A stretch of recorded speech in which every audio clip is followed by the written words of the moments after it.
যিনি সাবেক প্রধানমন্ত্রী ছিলেন তার নামে নামকরণ করা হয়েছিল। আপনারা অনেকেই দেখেছিলেন। সাম্প্রতিককালে 2024 সালে আইন সংশোধন করে এটি নামকরণ করা হয়েছে জাতীয় যুব উন্নয়ন ইনস্টিটিউট। যেহেতু এটি বয়স 7 বছর এবং এ পর্যন্ত প্রায় আইন করার পরে 2018 সালের পর থেকে প্রায় 10,000-এর কাছাকাছি যুব নারীকে প্রশিক্ষণ দেওয়া হয়েছে বিভিন্ন ট্রেডে। আমাদের এখানে প্রায় 45টি ট্রেড আছে, 44-45টি।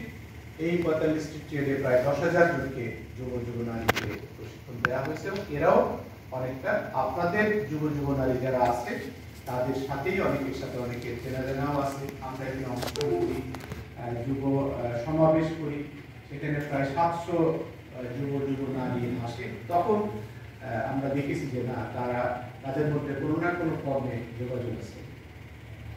তো এইটার মানে ভীষণ কিছু আছে, আমরা একটু দেখে নিই যে আসলে প্রশিক্ষণের মাধ্যমেই একটা মানে সেন্টার অফ এক্সেলেন্স হিসেবে গড়ে তোলা, এটা হচ্ছে আমাদের মিশন।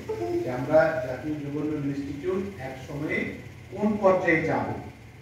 তো এটি প্রশিক্ষণ ছাড়া তো আর কোনো মানে কিছু নাই। প্রশিক্ষণ দিয়েই তাকে যোগ্য করে তোলা, তাকে দক্ষ করে তোলা এবং সে কোনো না কোনো একটা কিছু করলে তখন এই কেন্দ্রটি বা এই আমরা যে এখন ইনস্টিটিউট বলছি এটার উদ্দেশ্যটা সাধন হয়।